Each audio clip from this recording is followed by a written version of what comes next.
Hello, I'm Janelle Shalla, and in this video I have the privilege to discuss one of my favorite childhood minerals, which is a type of fluorite, which we normally refer to as Bingham blue. I'm going to show you a couple of examples, not close-up. You won't get to see these on the close-up pictures of it, but this was one of my very first mineral specimens when I was a child.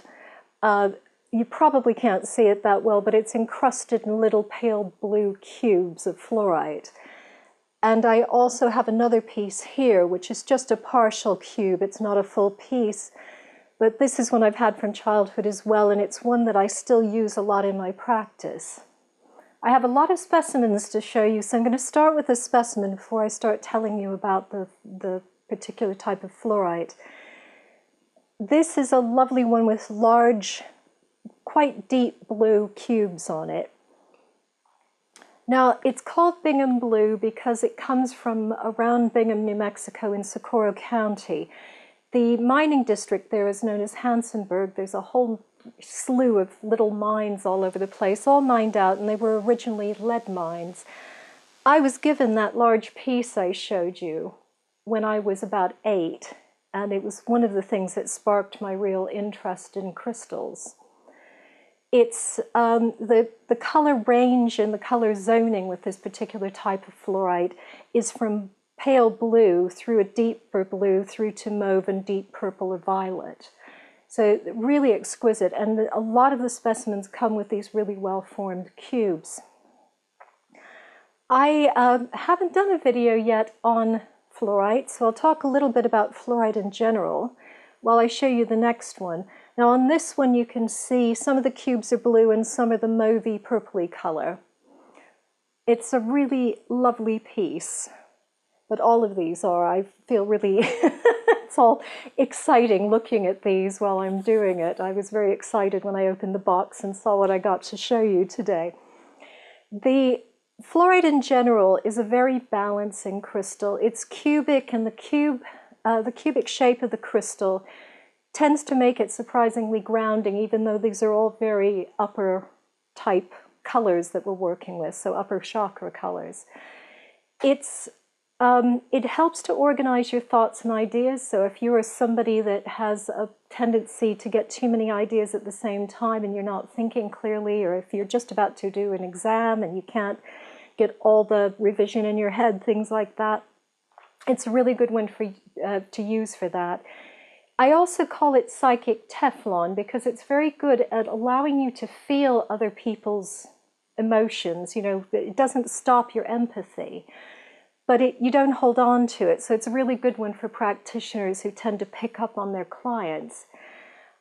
I didn't realize until relatively recently that fluorine, which is one of the chemical constituents of fluorite, is actually one of the things they use to make Teflon. I've been calling it psychic Teflon for about 15 years, but never mind. Here's another one that has paler blue cubes going into paler purple ones. Now, with the Bingham blue, this is an especially nice one. It works obviously being blue with the throat chakra and the third eye. But with the throat chakra in particular, it has a real tendency to open and clear when this is a place we get a lot of claggy energy at the moment. And there's this really strong connection between the heart and the throat. So when stuff is being released from the heart or from the solar plexus as well, it often clogs up the throat. So people start getting tension in the throat or throat issues, they get sore throats, things like that. And this is one of the ones that's really good to use for that because it will help things just to open out and release. There's a real expansion to it, and I call it the blue sky mineral in some of my writing because it just helps with the clear thinking that brings in. I'll show you another one here. Now this is quite interesting because it's got some pale blue on one side and then the deeper purple on another. I also use this one when I'm treating people who have asthma because that expansion can work on a physical level as well. So you don't only have the feeling of expansion that you get you know, just this sort of opening out internally, but it feels like it's physically opening out the chest and the lungs and helping you to breathe. Really nice one for that. This one is the most gorgeous deep blue to purple. Really nice specimen, that. Now, I don't have a lot more to say about it because this is pretty much everything I do with it. I tend to use the blue one, and that's that piece I showed you right at the beginning, not the big one, but the smaller one. I tend to put it on the upper heart, or between the upper heart and the throat, because it's really good for helping to clear the throat and this opening and expansion. And as I said, because of what's been coming in recently with my clients, it's one of the ones I use quite a lot. I'm going to show you one last piece, and this one is interesting in that it's a broken cube, but within it you can really see the color zoning. So you've got that purple within, and then you've got the very pale blue on the external part of the crystal.